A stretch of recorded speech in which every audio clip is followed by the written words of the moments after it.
Hello everyone, welcome back to this channel. WBSSC group C group ডির যে revision ক্লাসটা আমরা করছিলাম সেটার আরো একটি পর্ব আজকে, এবং আজকে জিওগ্রাফির কিছু ইম্পর্টেন্ট কোয়েশ্চেন নিয়ে ডিসকাস করব। টোটাল 100টা কোয়েশ্চেন আছে জিওগ্রাফির, এবং প্রত্যেকটা কোয়েশ্চেনের অ্যান্সার এবং সাথে অ্যাসোসিয়েটেড ডেটাও আমরা পড়বো।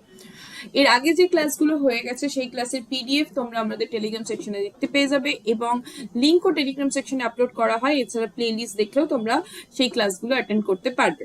এই ক্লাসের পিডিএফটাও টেলিগ্রামে আপলোড করা হবে, তাই যারা এখনো যুক্ত হওনি তার ডেসক্রিপশনের লিঙ্ক থেকে টেলিগ্রামে যুক্ত হয়ে যাও।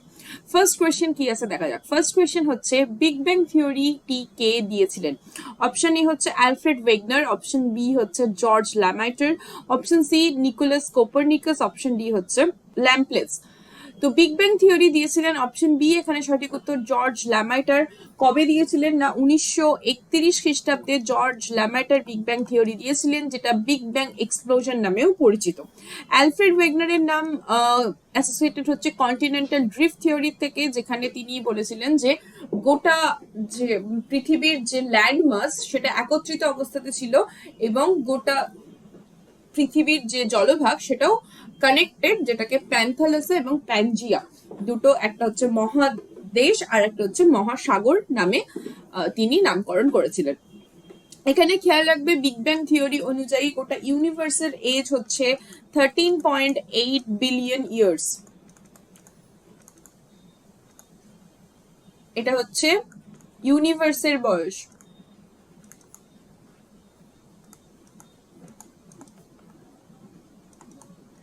এবং এখানে আরেকটা থিওরি যেটা সোলার সিস্টেমের অরিজিন সাথে সম্পর্কিত, এই এই বিগ ব্যাং থিওরি অনুযায়ী যে একটা টোটাল মাস ছিল এবং সেটা এক্সপ্লোশনের পরে বিভিন্ন সেলেস্টিয়াল বডিগুলো তৈরি হয়েছে। এবং এখানে সোলার সিস্টেম বা সৌরজগতের বয়স কত? সৌরজগতের বয়স হচ্ছে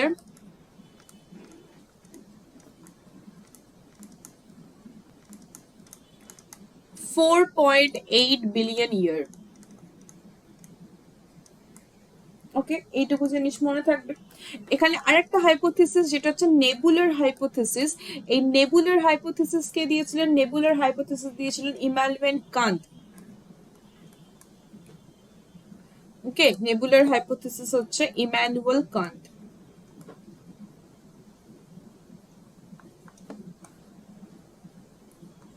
কবে দিয়েছিলেন? 1755 এ। Next question, question number 2। সৌরজগৎকে আবিষ্কার করেছিলেন? সৌরজগৎ আবিষ্কার করেছিলেন নিকোলাস কোপারনিকাস। সূর্য সব থেকে কম সময়ে প্রদক্ষিণ করে কোন গ্রহটি? সূর্যকে সব থেকে কম সময়ে প্রদক্ষিণ করে বুধ, যেটা সূর্যের সব থেকে কাছে অবস্থিত, এবং বুধের কিন্তু কোনো উপগ্রহ নেই, এবং মাত্র 88 ডেজের মধ্যে কিন্তু বুধ সূর্যকে একবার প্রদক্ষিণ করে নেয়।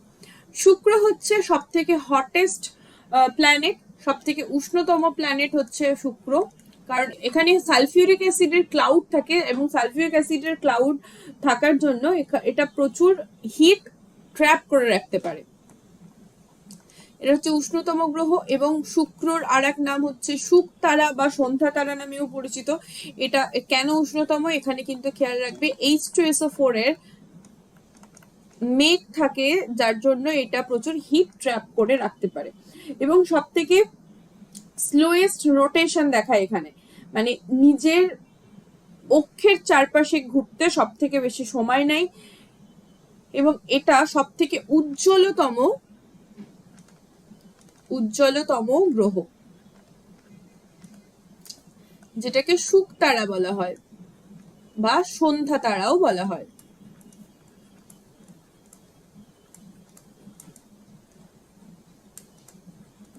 ওকে, এবং এটা 243 দিন লাগায় নিজের অক্ষের চারপাশে এক পাক ঘুরতে।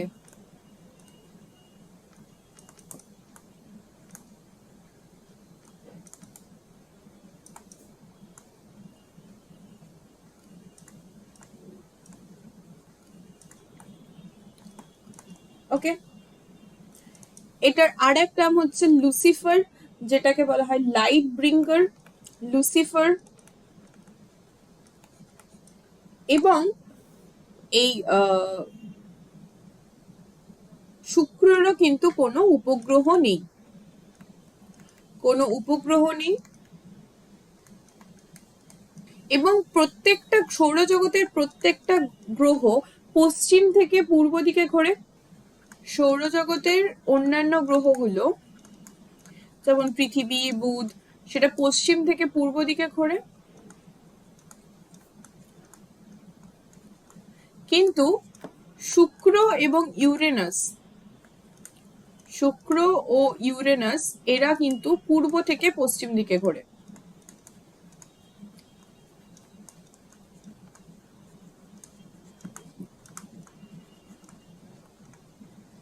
ওকে, নেক্সট কোয়েশ্চেন, সৌরজগতের কোন দুটি গ্রহ বিপরীতমুখী ঘূর্ণন অর্থাৎ পূর্ব থেকে পশ্চিম দিকে ঘোরে? এক্ষুনি যেটা বললাম, শুক্র এবং ইউরেনাস।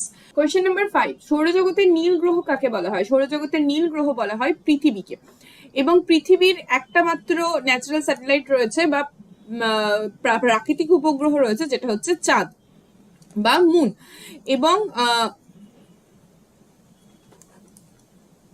চাঁদ পৃথিবীকে প্রদক্ষিণ করতে কতদিন সময় লাগায়?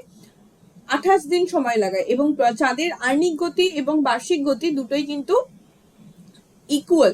তার জন্য চাঁদের একটা সারফেসই সবসময় পৃথিবী থেকে ভিজিবল হয়, যেটা হচ্ছে নর্দার্ন সাইড বা নিয়ার সাইড বলা হয় যেটাকে। এবং ফার সাইড যেটা সাউথ পোল, সেখানে যেটা লাস্ট চন্দ্রযান অভিযান ছিল, চন্দ্রযান 3, সেটা কিন্তু ল্যান্ড করেছিল। এখানে মঙ্গল রয়েছে। মঙ্গল হচ্ছে পৃথিবীর পরে অবস্থিত। মঙ্গলের দুটো স্যাটেলাইট রয়েছে, ন্যাচারাল স্যাটেলাইট, একটা হচ্ছে ফোবস, একটা হচ্ছে ডিমাস। এবং মঙ্গলকে বলা হয় রেড প্ল্যানেট।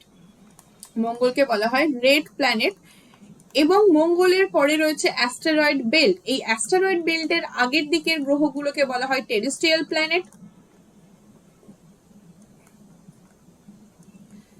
এবং এই দিকের গ্রহগুলোকে বলা হয় জোভিয়ান প্ল্যানেট। এখানে রয়েছে বৃহস্পতি, তারপরে রয়েছে শনি, তারপর ইউরেনাস, তারপর নেপচুন। এই বৃহস্পতি এবং শনি এই দুটোকে বলা হয় গ্যাস জাইন্ট, এবং ইউরেনাস এবং নেপচুন এই দুটোকে বলা হয় আইস জাইন্ট। এই জোভিয়ান প্ল্যানেট গুলোর যে সারফেস, সেটা কিন্তু এখনো সলিড হয়নি, সেটা গ্যাসিয়াস অবস্থাতেই রয়েছে। এবং টেরেস্ট্রিয়াল প্ল্যানেট গুলোর সারফেস রকি সারফেস দেখতে পাওয়া যায়। সৌরজগতের শীতলতম গ্রহ কোনটি? সৌরজগতের শীতলতম গ্রহ হচ্ছে ইউরেনাস। প্লুটোকে কিন্তু বামন গ্রহের দলে রাখা হয়েছে, প্লুটো কিন্তু ট্রু প্ল্যানেট নয়। সৌরজগতের ক্ষুদ্রতম উপগ্রহ কোনটি? ক্ষুদ্রতম উপগ্রহ হচ্ছে ডিমাস, যেটা মঙ্গলের উপগ্রহ। টাইটান কার উপগ্রহ? টাইটান হচ্ছে শনির সব থেকে বড় উপগ্রহ। ঠিক আছে, শনির অনেক গুলো উপগ্রহ রয়েছে, এখনো পর্যন্ত প্রায় 146টি উপগ্রহ রয়েছে শনির, যার মধ্যে টাইটান হচ্ছে সব থেকে বড় উপগ্রহ। হ্যালির ধূমকেতু কত বছর অন্তর দেখা যায়? হ্যালির ধূমকেতু দেখা যায় 76 বছর পরে। মহাবিশ্বে কৃষ্ণ গহ্বর বা ব্ল্যাক হোলের ধারণা কে দিয়েছিলেন? ব্ল্যাক হোলের ধারণা প্রথম দিয়েছিলেন জন মিসেল। ঠিক আছে, ব্ল্যাক হোলের ধারণা প্রথম দিয়েছিলেন জন মিসেল। টাইটান কোন গ্রহের বৃহত্তম উপগ্রহ? টাইটান হচ্ছে শনির বৃহত্তম উপগ্রহ। শনি সব থেকে কম ডেন্সিটি যুক্ত গ্রহ। ঠিক আছে, সব থেকে কম ঘনত্ব যুক্ত গ্রহ। এবং খেয়াল রাখবে, এই যে জোভিয়ান প্ল্যানেট গুলো ছিল অ্যাস্টেরয়েড বেল্টের পরে, এদের সবার ক্ষেত্রেই কিন্তু রিং দেখা যায়, যার মধ্যে শনির রিংটা সব থেকে বেশি ভিজিবল হয়, সব থেকে বেশি উজ্জ্বল ভাবে শনির রিংটা দেখা যায়। কিন্তু বাকি বৃহস্পতি, ইউরেনাস, নেপচুন সবারই কিন্তু রিং রয়েছে। নিম্নের মধ্যে অন্তস্থ গ্রহ কোনটি? অন্তস্থ গ্রহ মানে যেটা অ্যাস্টেরয়েড বেল্টের ভিতরে অবস্থিত। পৃথিবী হচ্ছে এখানে সঠিক উত্তর, কারণ পৃথিবী, তারপর হচ্ছে বুধ আছে, শুক্র আছে এবং মঙ্গল আছে, এগুলো সবই হচ্ছে অন্তস্থ গ্রহ। ওকে, ইউরেনাস গ্রিন কালারের দেখতে লাগে, এটাকে গ্রিনিশ কালারের দেখতে লাগে, তাই একে গ্রিন প্ল্যানেট বলা হয়। কেন গ্রিন কালারের দেখতে লাগে? কারণ এখানে মিথেন থাকে, তার জন্য এটা গ্রিন কালারের দেখতে লাগে। এবং সব থেকে এর যে অ্যাটমসফিয়ার সেটা কিন্তু সব থেকে ঠান্ডা, শীতল বেশি।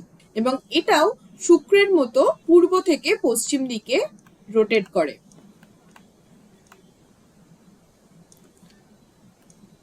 একটি জাহাজ আন্তর্জাতিক তারিখ রেখার পশ্চিম থেকে পূর্বে অতিক্রম করলে তার সময় কি হবে? পশ্চিম থেকে যদি পূর্বে দিকে যায় তাহলে একদিন সময় পিছিয়ে যাবে। এটা আন্তর্জাতিক তারিখ রেখার, এটা হচ্ছে পশ্চিম দিক, আর এটা হচ্ছে পূর্ব দিক। যদি আন্তর্জাতিক তারিখ রেখা ক্রস করে তাহলে একদিন পিছিয়ে যাবে। এখানে যদি থাকে 12th of February, তাহলে আন্তর্জাতিক তারিখ রেখা ক্রস করলে 11th of February হয়ে যাবে তার ডেট। কোয়েশ্চেন নাম্বার 13, নিম্নের কোন রাজ্যের মধ্য দিয়ে ভারতের প্রমাণ সমান বা ইন্ডিয়ান স্ট্যান্ডার্ড মেরিডিয়াম যায়নি? সঠিক উত্তর হচ্ছে এখানে বিহার, কারণ উত্তরপ্রদেশ, মধ্যপ্রদেশ, উড়িষ্যা তিনটে রাজ্যের মধ্যে দিয়ে গেছে। ইন্ডিয়ান স্ট্যান্ডার্ড মেরিডিয়ান হচ্ছে 82 ডিগ্রি 30 মিনিট ইস্ট, যেটা জিএমটি থেকে বা গ্রিনিচ মিন টাইম থেকে 5.5 ঘন্টা এগিয়ে রয়েছে। এবং এটা কোন কোন রাজ্যের মধ্যে দিয়ে গেছে? মধ্যপ্রদেশ, উত্তরপ্রদেশ, উড়িষ্যা, ছত্তিশগড় এবং অন্ধ্রপ্রদেশ, প্লাস হচ্ছে ছত্তিশগড় ও অন্ধ্রপ্রদেশ।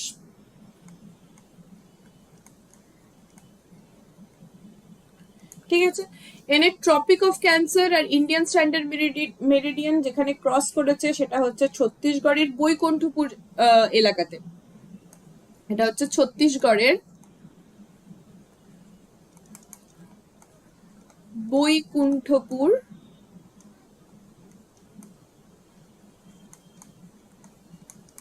এখানে Indian standard meridian and tropic of cancer বা কর্কট ক্রান্তি রেখা এটা কাট করেছে। ট্রপিক অফ ক্যান্সার বা কর্কট ক্রান্তি রেখার অক্ষাংশ হচ্ছে 23.5 ডিগ্রি উত্তর, এবং এটা কতগুলো রাজ্যের মধ্যে দিয়ে গেছে? Tropic of cancer, tropic of cancer total 8টা স্টেটের মধ্যে দিয়ে গেছে, এবং এটা ভারতকে দুটো ইকুয়াল হাফে ভাগ করে দিয়েছে। 8টা স্টেট কি কি? গুজরাট, রাজস্থান, মধ্যপ্রদেশ, ছত্তিশগড়, ঝাড়খণ্ড, ওয়েস্ট বেঙ্গল, ত্রিপুরা এবং মিজোরাম।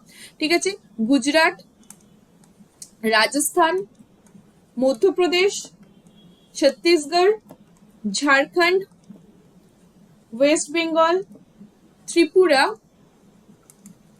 এবং মিজোরাম, টোটাল 8টা স্টেটের মধ্যে দিয়ে গেছে। নেক্সট কোয়েশ্চেন, কোয়েশ্চেন নাম্বার 14, নিম্নলিখিত কোন রাজ্যের উপর দিয়ে কর্কট ক্রান্তি রেখা যায়নি? গুজরাট, উত্তরাখণ্ড, মধ্যপ্রদেশ নাকি পশ্চিমবঙ্গ?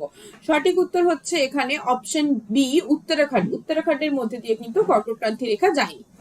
ভারতের মাঝখান দিয়ে কোন অক্ষাংশটি গেছে? কর্কট ক্রান্তি রেখা গেছে, যেটার অক্ষাংশ হচ্ছে 23.5 ডিগ্রি উত্তর, আর মকর ক্রান্তি রেখা হচ্ছে 23.5 ডিগ্রি দক্ষিণ।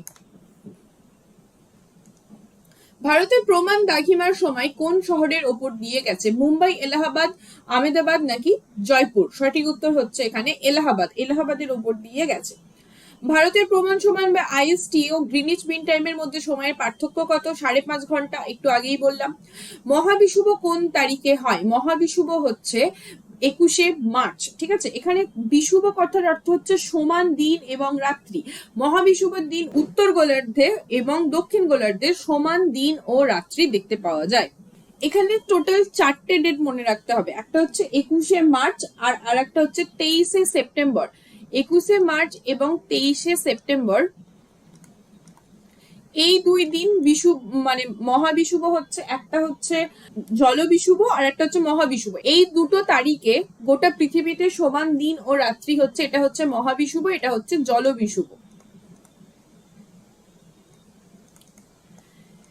ওকে, আচ্ছা, এখানে আরো দুটো ডেট মনে রাখবে, একটা হচ্ছে যেদিন কর্কট ক্রান্তি রেখার উপর সূর্য লম্বভাবে কিরণ দেয় সেটাকে বলা হচ্ছে কর্কট সংক্রান্তি, যেটা ডেট হচ্ছে 21শে জুন। ঠিক আছে, এটা হচ্ছে কর্কট সংক্রান্তি। কর্কট সংক্রান্তি যেদিনকে কর্কট ক্রান্তি রেখার উপর সূর্য লম্বভাবে কিরণ দেয়। আর একটা ডেট হচ্ছে 22 ডিসেম্বর, যেটা হচ্ছে মকর সংক্রান্তি, যেদিনকে মকর ক্রান্তি রেখার উপর সূর্য লম্বভাবে কিরণ দেয়। কর্কট সংক্রান্তির দিন উত্তর গোলার্ধের সব থেকে বড় দিন এবং সব থেকে ছোট রাত হয়। মকর সংক্রান্তির দিন উত্তর গোলার্ধের সব থেকে ছোট দিন এবং সব থেকে বড় রাত হয়। আর দুটো ডেট, একটা হচ্ছে অপসূর অবস্থান, একটা হচ্ছে অনুসূর অবস্থান। অপসূর মানে যেদিনকে সূর্য থেকে পৃথিবীর দূরত্ব সব থেকে বেশি থাকে সেটা হচ্ছে অপসূর অবস্থান, যেটা হচ্ছে 4 জুলাই, 4th of জুলাই। মোটামুটি 15,20,00,000 কিলোমিটার দূরত্ব হয়, বেশি দূরত্ব। এবং আরেকটা হচ্ছে অনুসূর অবস্থান। এই অনুসূর অবস্থান দেখতে পাওয়া যায় 3rd জানুয়ারি, যেটা হচ্ছে সব থেকে কম দূরত্ব, 14,70,00,000 কিলোমিটার। ওকে, তাহলে 6টা ডেট কিন্তু এখানে মনে রাখবে। 21শে মার্চ এবং 23শে সেপ্টেম্বর ইকুয়াল দিন এবং রাত্রি হচ্ছে। 21শে জুন কর্কট সংক্রান্তি এবং 22শে ডিসেম্বর হচ্ছে মকর সংক্রান্তি। পৃথিবীর অপসূর অবস্থান কবে দেখা যায়? অপসূর অবস্থান দেখতে পাওয়া যায় 4 জুলাই। নিম্নের কোন দিনে সূর্য নিরক্ষরেখার উপর লম্বভাবে কিরণ দেয়? নিরক্ষরেখার উপর লম্বভাবে কিরণ দেয় যেই দুটো দিনকে বিষুব অবজার্ভ করা হয়, মহাবিষুব এবং জলবিষুব। এখানে সঠিক উত্তর হচ্ছে 21শে মার্চ। 21শে মার্চ এবং 23শে সেপ্টেম্বর।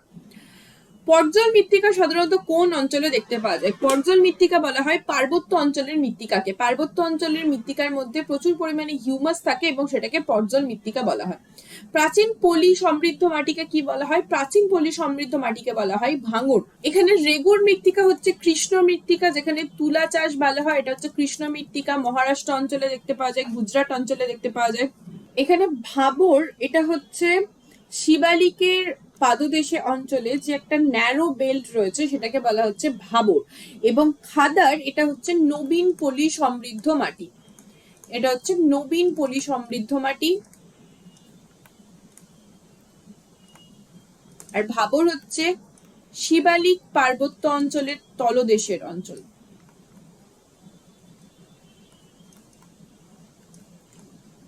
পার্বত্য অঞ্চলের পাদদেশে যে ন্যারো বেল্ট সেটা। আর তরাই হচ্ছে ওয়াইড রিজিয়ন, যেটা স্যাঁতস্যাঁতে অঞ্চল। এবং এই তরাই রিজিয়ন থেকেই সমস্ত নদীগুলো মানে সমভূমি প্রবাহে প্রবেশ করছে।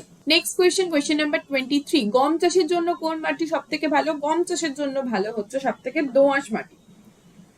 কফি চাষের জন্য কোন মাটি সব থেকে ভালো? কফি চাষের জন্য ভালো হচ্ছে কালো মাটি। নিচের কোন উপস্থিতির কারণে মাটির আম্লিক হয়? মাটি আম্লিক হয় এখানে হাইড্রোজেনের উপস্থিতি, কারণ হাইড্রোজেন থেকে প্রত্যেকটা অ্যাসিডে তো হাইড্রোজেন থাকা অত্যাবশ্যক, তাই হাইড্রোজেন থাকলে মাটি আম্লিক হয়ে যায়। কোন মৃত্তিকার অপর নাম রেগুর মৃত্তিকা, কৃষ্ণ মৃত্তিকা? এখানে কফি চাষ ভালো হয়, তুলা চাষ ভালো হয় কৃষ্ণ মৃত্তিকাতে। পশ্চিমবঙ্গের নিম্নের কোন জেলায় ব্যাডল্যান্ড টপোগ্রাফি দেখতে পাওয়া যায়? ব্যাডল্যান্ড টপোগ্রাফি দেখতে পাওয়া যায় পশ্চিম মেদিনীপুর জেলার গনগনির মাঠে। এবং খেয়াল রাখবে এই ব্যাডল্যান্ড টপোগ্রাফি দেখতে পাওয়া যায় চম্বল রিজিয়নে। ঠিক আছে, চম্বল রিজিয়নে ব্যাডল্যান্ড টপোগ্রাফি দেখতে পাওয়া যায়। প্যাটল্যান্ড বলতে কোন মালভূমিকে বোঝানো হয়? প্যাটল্যান্ড বলতে বোঝানো হয় ছোটনাগপুর মালভূমি অঞ্চলকে। ডেকান ট্র্যাপ কোন শিলায় গঠিত? ডেকান ট্র্যাপ হচ্ছে ভারতের সব থেকে প্রাচীনতম ভূখণ্ড, যেটা গঠিত হচ্ছে ব্যাসেল্ট শিলায়। গ্রানাইট কি ধরনের শিলা? গ্রানাইট হচ্ছে একটি আগ্নেয় শিলা এবং গ্রানাইটের রূপান্তরিত রূপকে বলা হয় নিস। গ্রানাইটের রূপান্তরিত হয়ে কি হয়? নিস হয়। একটু আগের কোয়েশ্চেনই বললাম। ছোটনাগপুর মালভূমি কোন শিলা দ্বারা গঠিত? ছোটনাগপুর মালভূমি হচ্ছে গ্রানাইট শিলা দ্বারা গঠিত। ছোটনাগপুর মালভূমি কিন্তু ডেকান ট্র্যাপেরই একটা অংশ হচ্ছে ছোটনাগপুর মালভূমি। এবং ছোটনাগপুর মালভূমি যেখানটায় রয়েছে, তারপর এখানে যে মেঘালয়ের যে প্লেটুটা রয়েছে, যেখানে গারো, খাসি, জয়ন্তিয়া পাহাড় রয়েছে, এই মেঘালয়ান প্লেটুটা কিন্তু ছোটনাগপুর মালভূমির এক্সটেন্ডেড পার্ট, যার মাঝখানে রয়েছে মালদা ফল্ট। রবি শস্য কোন ঋতুতে রোপণ করা হয়? রবি শস্য রোপণ করা হয় শীতকালে। 3 ধরনের শস্য হয়, একটা হচ্ছে রবি শস্য, খারিফ শস্য এবং জাইদ শস্য। রবি শস্য শীতকালে রোপণ করা হয় এবং খারিফ শস্য হচ্ছে বর্ষাকালে রোপণ করা হয়। ঝুম চাষ কি ধরনের কৃষিকাজ? ঝুম চাষ হচ্ছে একটা স্থানান্তর কৃষি, মানে একটা পার্টিকুলার ল্যান্ডে চাষ করা হলো, পরের বছর সেখানে আর চাষ করা হচ্ছে না, পাশের ল্যান্ডে বা অন্য কোনো ল্যান্ডে চাষ করা হচ্ছে, সেটা হচ্ছে ঝুম চাষ। এই যে স্থানান্তর কৃষি, এই স্থানান্তর কৃষির বিভিন্ন জায়গায় বিভিন্ন নাম রয়েছে।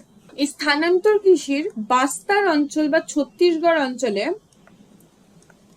বাস্তার ছত্তিশগড়, এই অঞ্চলের নাম হচ্ছে দীপা। ঠিক আছে, এবং পশ্চিমঘাট পার্বত্য অঞ্চলে স্থানান্তর কৃষির নাম হচ্ছে কুমারী। ঝাড়খণ্ড অঞ্চলে এর নাম হচ্ছে কুরুয়া। এগুলো থেকে অনেক সময় কোয়েশ্চেন কিন্তু দেয়।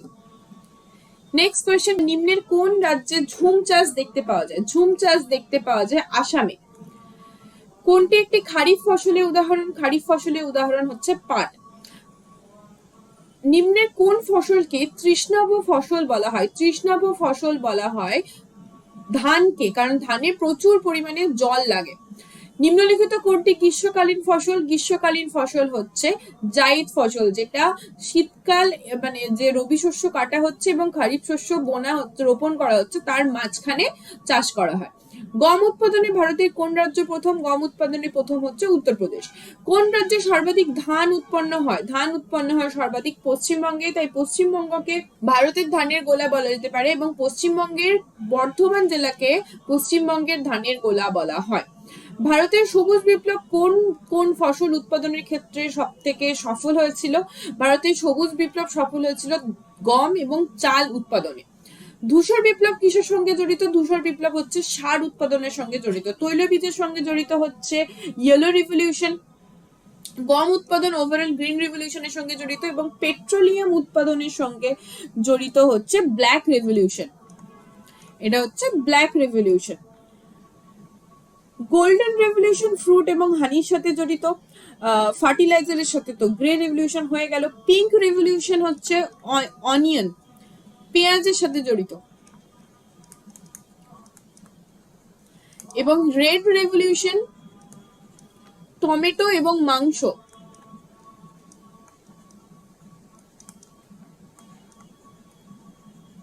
টমেটো এবং মাংস। হোয়াইট রেভলিউশন দুধ উৎপাদনের সঙ্গে জড়িত এবং এখানে মনে রাখতে হবে ফাদার অফ হোয়াইট রেভলিউশন বলা হয় ডক্টর ভার্গিস কুরিয়েনকে এবং অপারেশন ফ্লাড এই হোয়াইট রেভলিউশনের সঙ্গে জড়িত এবং এভারগ্রিন রেভলিউশন ওভারঅল প্রোডাকশনের সঙ্গে জড়িত। অপারেশন ফ্লাড কোন বিপ্লবের সঙ্গে জড়িত? শ্বেত বিপ্লবের সঙ্গে জড়িত এবং শ্বেত বিপ্লবের জনক বলা হয় ডক্টর ভার্গিস কুরিয়েনকে। গ্রিন রেভলিউশনের জনক কাকে বলা হয়? ভারতের গ্রিন রেভলিউশনের জনক বলা হয় MS স্বামীনাথনকে। এটা কিন্তু খেয়াল রাখবে। এবং ওভারঅল গ্রিন রেভলিউশন প্রথম কোথায় শুরু হয়েছিল? মেক্সিকোতে শুরু হয়েছিল, ল্যাটিন আমেরিকার। এবং গ্রিন রেভলিউশনের টার্মটা দিয়েছিলেন উইলিয়ামস এস গার্ড। ওকে, এবং নরম্যান বরলংকে বলা হয় গ্রিন রেভলিউশনের ফাদার অল ওভার ওয়ার্ল্ডে। নিম্নের কোন নদী বরফ গলা জলে পুষ্ট নয়? তিস্তা, জলঢাকা, গঙ্গা নাকি সুবর্ণরেখা? বরফ গলা জলে পুষ্ট নয় হচ্ছে সুবর্ণরেখা। নদীর কোন গতিতে অশ্বক্ষুরাকৃতির হ্রদ দেখা যায়? অশ্বক্ষুরাকৃতির হ্রদ দেখা যায় নিম্ন গতিতে। যখন নদীটা একদম বৃদ্ধ হয়ে যায়, নদী আর বেশি মুভ করতে পারে না, তখন নদীর মধ্যে হয়তো ক্ষমতা থাকে না যে কঠিন শিলাগুলোকে ভেঙে নদীটা মুভ করবে, তখন নদী যেখানটায় কোমল শিলা আছে সেই দিক বরাবর মুভ করতে থাকে। এরকম আঁকা বাঁকা মুভ করতে করতে যখন এরকম প্রচুর বেন্ড হয়ে যায় তখন কি দেখতে পাওয়া যায় যে এই জায়গাটা কেটে যায় এবং নদীটা আবার এই লাইনে মুভ করে। মানে এই পার্টটাকে যদি আমি একটুখানি পরের স্টেজটা ড্র করি তাহলে এইটা এরকম থেকেই যায় এই জায়গাটা, আর নদীটা কিন্তু তখন এই বরাবর চলে যায়, মানে এই জায়গাটা কানেক্ট হয়ে যায়। তো এখানটা একটা ঘোড়ার খুরের আকৃতি হ্রদ দেখতে পাওয়া যায় যেটাকে অক্সবো লেক বলা হয় এবং এটা নদীর নিম্ন গতিতে দেখা যায়। নদীর নিম্ন গতিতে আর কি কি দেখা যায়? বদ্বীপ দেখা যায়, নদী দ্বীপ দেখা যায়, এগুলো সবই নদীর নিম্ন গতিতে দেখা যায়। ভারতের সব থেকে বড় অশ্বক্ষুরাকৃতি লেক কোনটা? ভারতের সব থেকে বড় অশ্বক্ষুরাকৃতির লেক হচ্ছে কানওয়ার লেক, যেটা বিহারে অবস্থিত। ঠিক আছে, কানওয়ার তাল বা কানওয়ার লেক, যেটা বিহারে অবস্থিত। উচ্চ গতিতে কিরকম ভূমিরূপ দেখা যায়? উচ্চ গতিতে জলপ্রপাত দেখা যায়, ক্যানিয়ন দেখা যায়, ভি আকৃতির উপত্যকা দেখা যায়, আই আকৃতির উপত্যকা দেখা যায় এবং মধ্য গতিতে স্বাভাবিক বাঁধ এবং প্লাবন ভূমি দেখা যায়। কোন নদীটি ভারতের দীর্ঘতম পশ্চিম বাহিনী নদী? দীর্ঘতম পশ্চিম বাহিনী নদী হচ্ছে নর্মদা। পশ্চিম বাহিনী নদী, এইদিকে যে নদীগুলো মুভ করছে নর্মদা, তাপ্তি, দুটো নদী গ্রস্ত উপত্যকার মাধ্যমে মধ্যে দিয়ে যাচ্ছে। এখানটা এতটা নিচুতে নয়, আমি জাস্ট দেখানোর সুবিধার্থে বললাম। এরকম ভাবে ম্যাপ ড্র করলে সেটা অ্যাকুরেট হবে, সেটা এক্সপেক্ট করাটাও ভুল, কারণ আমি অত ভালো ম্যাপ ড্র করতে পারি না। মোটামুটি আইডিয়া নেওয়ার জন্য ঠিক আছে। পশ্চিম বাহিনী নদীর মধ্যে পড়ছে লুনি, যেটা একটা অন্তর্বাহিনী নদী। তারপর হচ্ছে মাহি কিন্তু কর্কট ক্রান্তি রেখাকে দুবার কাট করে। ঠিক আছে, কর্কট ক্রান্তি রেখাকে দুবার অতিক্রম করে।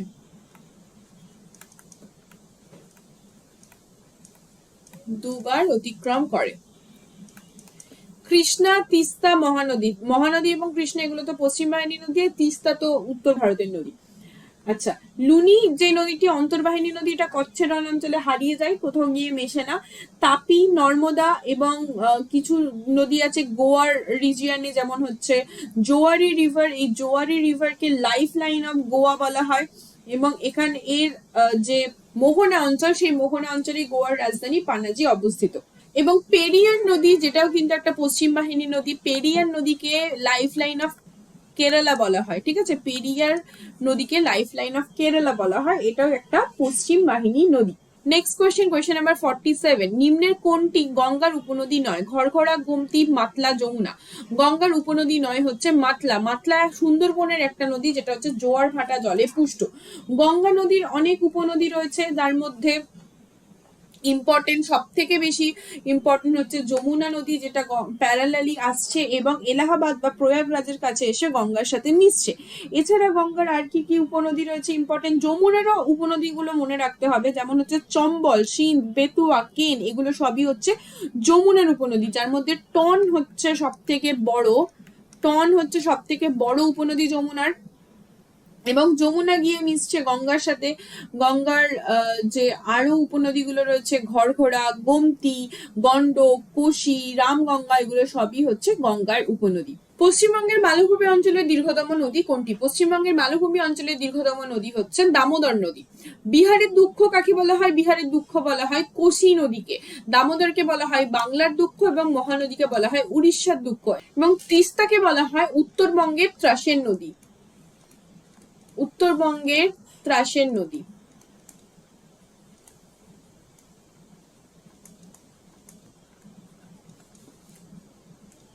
নিম্নের কোন নদীর মোহনায় বদ্বীপ সৃষ্টি হয় না? বদ্বীপ সৃষ্টি হয় না হচ্ছে নর্মদা। যে সমস্ত পশ্চিম বাহিনী নদীগুলো আছে তার মোহনায় বদ্বীপ সৃষ্টি হয় না। দুটি নদীর মধ্যবর্তী অঞ্চলকে কি বলা হয়? দোয়াব বলা হয়। দুটি নদীর মধ্যবর্তী অঞ্চলকে দোয়াব বলা হয়, যেরকম ভাবে সিন্ধ সাগর দোয়াব সিন্ধু নদী এবং ঝিলাম নদীর মাঝখানে, চেস দোয়াব ঝিলাম নদী এবং চেনাব নদীর মাঝখানে, বাড়ি দোয়াব যেটা হচ্ছে রাভি এবং বিয়াস নদীর মাঝখানে, এবং রায়চুর দোয়াব আছে কৃষ্ণা এবং তুঙ্গভদ্রা নদীর মাঝখানে। তো দুটি নদীর মধ্যবর্তী অঞ্চলকে দোয়াব বলা হয়। চেমায়ুংদুং হিমবাহ থেকে কোন নদীটি উৎপন্ন হয়েছে? চেমায়ুংদুং হিমবাহ থেকে ব্রহ্মপুত্র নদী উৎপন্ন হয়েছে। যেই ব্রহ্মপুত্র নদী কিন্তু ভারতের বৃহত্তম নদী, মানে যদি আমরা ওয়াটার কতটা অ্যামাউন্ট অফ ওয়াটার নিয়ে আসছে ফ্লো করে, সেটা কিন্তু ব্রহ্মপুত্র। ভারতের প্রথম বহুমুখী নদী পরিকল্পনা কোনটি? সেটি হচ্ছে দামোদর ভ্যালি কর্পোরেশন বা ডিভিসি। এটা কিন্তু আমেরিকা যুক্তরাষ্ট্রের টেনেসি নদী পরিকল্পনার কে অনুকরণ করে ডিভিসি পরিকল্পনা করা হয়েছিল ফার্স্ট 5 ইয়ার প্ল্যানের মাধ্যমে। শিব সমুদ্রম পরিকল্পনা, এটা হচ্ছে কর্ণাটকের কাবেরী নদীর ওপর। শিব সমুদ্রম জলপ্রপাত আছে।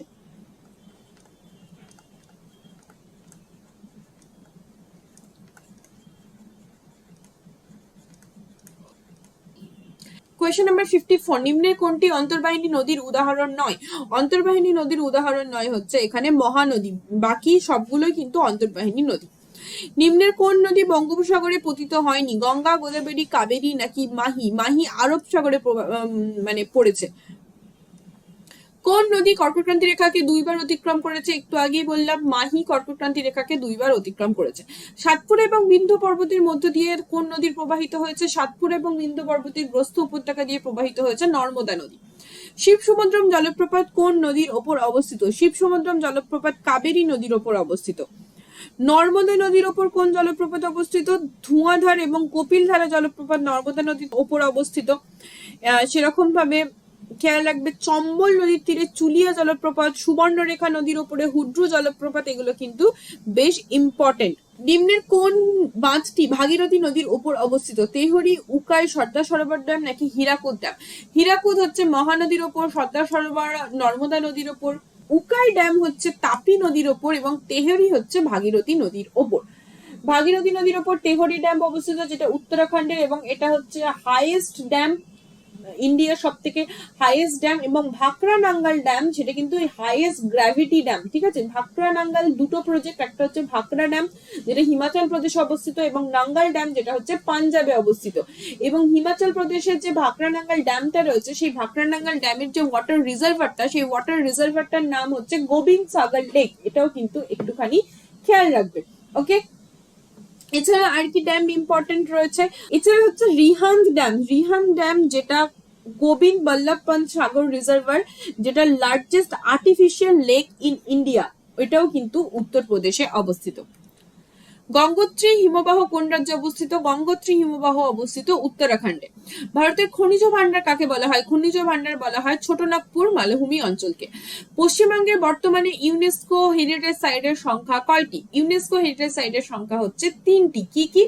সুন্দরবন অঞ্চল 1 নম্বর, 2 নম্বর হচ্ছে শান্তিনিকেতন, এবং 3 নম্বর হচ্ছে হিমালয়ান রেলওয়ে। ম্যাগনেসিয়ামের একটি আকরিক হলো ডলোমাইট। ডলোমাইট থেকে কিন্তু অ্যালুমিনিয়ামও পাওয়া যায়। হ্যাঁ, ক্যালামাইন কোন ধাতুর আকরিক? ক্যালামাইন হচ্ছে দস্তার আকরিক বা জিঙ্কের আকরিক। অ্যালুমিনিয়ামের সব থেকে গুরুত্বপূর্ণ আকরিক হচ্ছে বক্সাইট। হেমাটাইট কোন ধাতুর আকরিক? হেমাটাইট হচ্ছে লোহার আকরিক। ভারতের দীর্ঘতম জাতীয় সড়কপথ কোনটি? ভারতের দীর্ঘতম জাতীয় সড়কপথ হচ্ছে NH44। ভারতের হাইটেক বন্দর কোনটি? হাইটেক বন্দর হচ্ছে জওহরলাল নেহরু বন্দর, যেটা সব থেকে অত্যাধুনিক বন্দর। টোটাল নাম্বার অফ পোর্ট কতগুলো আছে তোমরা কমেন্ট সেকশনে জানাবে, যার মধ্যে মেজর পোর্ট কতগুলো এবং মাইনর পোর্ট কতগুলো। পৃথিবীর বৃহত্তম কৃত্রিম বন্দর কোনটি? পৃথিবীর বৃহত্তম কৃত্রিম বন্দর হচ্ছে মুম্বাই বন্দর।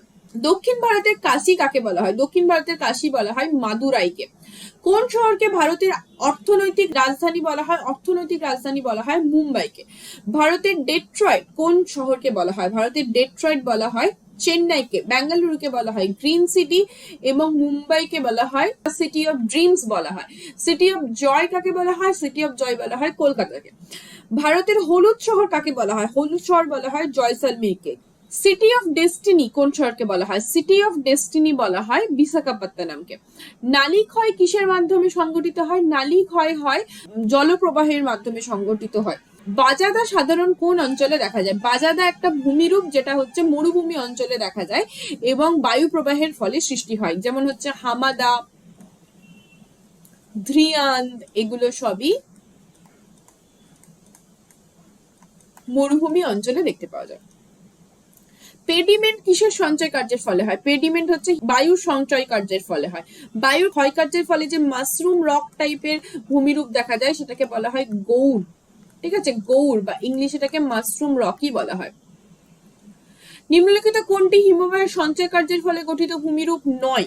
এখানে সঠিক উত্তর হচ্ছে ইনসেলবার্চ। ইনসেলবার্চ কিন্তু হিমবাহের সঞ্চয় কার্যের ফলে গঠিত ভূমিরূপ নয়। নেওরা ভ্যালি ন্যাশনাল পার্ক ভারতের কোন রাজ্যে অবস্থিত? নেওরা ভ্যালি ন্যাশনাল পার্ক অবস্থিত পশ্চিমবঙ্গে, দার্জিলিং এ অবস্থিত। ঠিক আছে, পশ্চিমবঙ্গের দার্জিলিং এ অবস্থিত। নিম্নের কোন জাতীয় উদ্যানটি আসামে অবস্থিত নয়? Kaziranga, Manas, Mukundra hill national park নাকি Nameri national park? Mukundra hill national park হচ্ছে আসামে অবস্থিত নয়। কাজিরাঙ্গাতে একশৃঙ্গ গন্ডার পাওয়া যায়, এবং মানস ন্যাশনাল পার্ক এবং নামেরি ন্যাশনাল পার্ক এগুলো সবই আসামে অবস্থিত। আসামে আর কি কি ন্যাশনাল পার্ক রয়েছে? আসামে আছে Dibru Saikhowa national park, Dehing Patkai national park, Orang national park এবং রাইমোনা ন্যাশনাল পার্ক, এগুলো সবই আসামে অবস্থিত। ওয়েস্ট বেঙ্গলে রয়েছে Jaldapara national park, Buxa national park, Gorumara national park, Singalila national park এবং সুন্দরবন ন্যাশনাল পার্ক এবং বায়োস্ফিয়ার রিজার্ভ।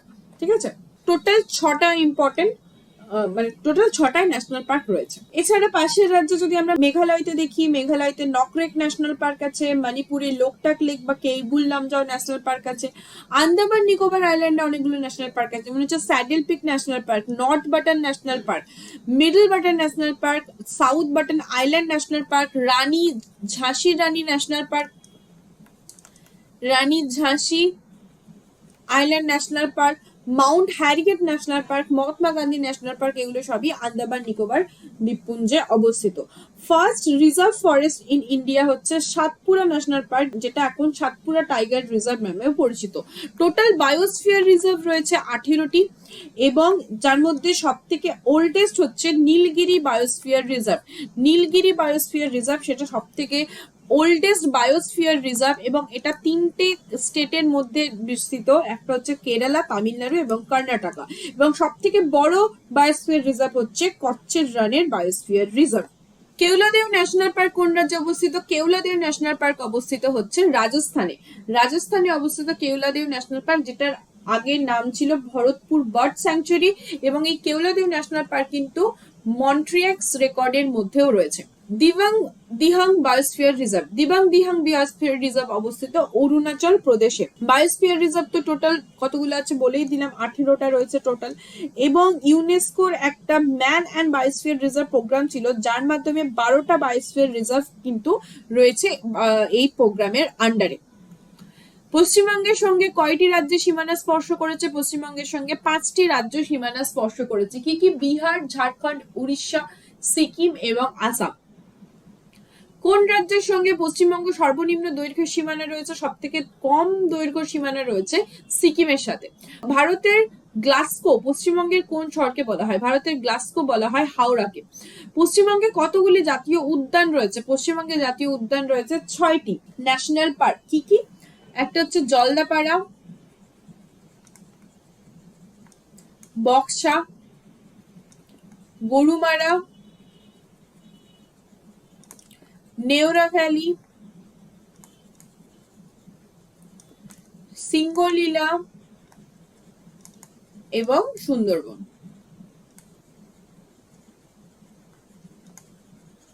6টা।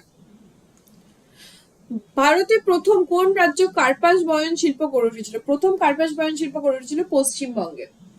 পশ্চিমবঙ্গে কোন জেলায় তামাক উৎপাদনের শীর্ষস্থান অধিকার করে? তামাক উৎপাদনের শীর্ষস্থান অধিকার করে কোচবিহার। পশ্চিমবঙ্গের কোথায় ল্যাটেরাইট মৃত্তিকা পাওয়া যায়? ল্যাটেরাইট মৃত্তিকা পাওয়া যায় বাঁকুড়া অঞ্চলে, বাঁকুড়া বীরভূম অঞ্চলে, পুরুলিয়াতেও ল্যাটেরাইট মৃত্তিকা দেখতে পাওয়া যায়। মাদুরকাঠি কোন জেলায় জিআই ট্যাগ প্রাপ্ত পণ্য? মাদুরকাঠি হচ্ছে মেদিনীপুর জেলায় জিআই ট্যাগ প্রাপ্ত পণ্য। প্রথম জিআই ট্যাগ পেয়েছিল দার্জিলিং টি, যেটাও কিন্তু পশ্চিমবঙ্গ থেকেই পেয়েছিল। পূর্ব রেলওয়ের সদর দপ্তর কোথায় অবস্থিত? ইস্টার্ন রেলওয়ের সদর দপ্তর অবস্থিত হচ্ছে কলকাতা, অ্যাকচুয়ালি হাওড়াতে অবস্থিত। নিম্নের কোন জেলার একটি মহকুমা পরিষদ আছে? মহকুমা পরিষদ রয়েছে দার্জিলিং জেলার মাত্র একটা মহকুমা পরিষদ রয়েছে। পশ্চিমবঙ্গের ক্ষুদ্রতম জেলা কোনটি? পশ্চিমবঙ্গের ক্ষুদ্রতম জেলা হচ্ছে কলকাতা। পশ্চিমবঙ্গে কোন জেলার সাক্ষরতার হার সব থেকে বেশি সাক্ষরতার হার হচ্ছে পূর্ব মেদিনীপুর জেলায়। কালিম্পং কত সালে জেলা হিসেবে গঠিত হয়? কালিম্পং জেলা হিসেবে গঠিত হয় 2017 সালে। 2017 সালে। পৃথিবীর দীর্ঘতম মহাদেশীয় রেলপথ কোনটি? ট্রান্স সাইবেরিয়ান রেলপথ হচ্ছে সব থেকে দীর্ঘতম রেলপথ। বিশ্বের সর্বোচ্চ রেল সেতু কোনটি? বিশ্বের সর্বোচ্চ রেল সেতু হচ্ছে চেনাব ব্রিজ। গাঙ্গুর ফেস্টিভ্যাল ভারতের কোন রাজ্যে পালন করা হয়? গাঙ্গুর ফেস্টিভ্যাল পালন করা হয় রাজস্থানে। হর্নবিল ফেস্টিভ্যাল, যেটাকে ফেস্টিভ্যাল অফ ফেস্টিভ্যালস বলা হয়, যেটা পালন করা হয় নাগাল্যান্ডে 1 থেকে 10 ডিসেম্বর। ভারতের কোন রাজ্যে ফ্ল্যামিঙ্গো ফেস্টিভ্যাল পালন করা হয়? ফ্ল্যামিঙ্গো ফেস্টিভ্যাল পালন করা হয় অন্ধ্রপ্রদেশে, যেখানে মাইগ্রেটরি বার্ড গুলো আসে, সাদা ফেদার হয় তাদের, তারা যখন এখানে শীতকালে আসে এই টাইমটাতেই ফ্ল্যামিঙ্গো ফেস্টিভ্যাল হয়। অ্যাকচুয়ালি শীত যখন চলে যাচ্ছে বা জানুয়ারি ডিসেম্বরের দিকে, এবং সেই সাদা ফেদারের বার্ডগুলো আসার পরে সেটা যখন এখানে এসে ওই জলাশয়গুলোতে রয়েছে, লেক গুলোতে থাকে, পুলিকট লেক, এই লেক গুলোতে, এবং ওই লেক থেকে যে প্ল্যাঙ্কটন গুলো খায়, জু প্ল্যাঙ্কটন গুলো খায়, সেগুলো খাওয়ার ফলে তাহলে তাদের ফেদারটা পিঙ্ক কালারের হয়ে যায়। তো একদম গোটা লেক জুড়ে এত মাইগ্রেটরি বার্ড এবং তাদের ফেদার গুলো পিঙ্ক কালারের হয়ে গেছে, দেখতে ভীষণ সুন্দর লাগে, এবং সেখানেই এই ফেস্টিভ্যালটা পালন করা হয়, flamingo festival. Last question number 100, Nuakhai festival কোন রাজ্যে পালন করা হয়? নওখাই ফেস্টিভ্যাল পালন করা হয় উড়িষ্যা রাজ্যে। তো এই ছিল আমাদের 100 কোয়েশ্চেন। কার কেমন লাগলো ক্লাসটা অবশ্যই জানাবে, ভালো লাগলে বন্ধুদের সাথে শেয়ার করো, এবং পিডিএফটা আমাদের টেলিগ্রাম সেকশনে আপলোড হয়ে যাবে, সেখান থেকে পিডিএফটা কালেক্ট করে নিও। দেখা হবে নেক্সট ক্লাসে। ততক্ষণ পর্যন্ত যদি কারো কোনো ডাউট, কোনো কিছু কোয়ারি থাকে, তাহলে হোয়াটসঅ্যাপ নাম্বারে হোয়াটসঅ্যাপ করে নিও।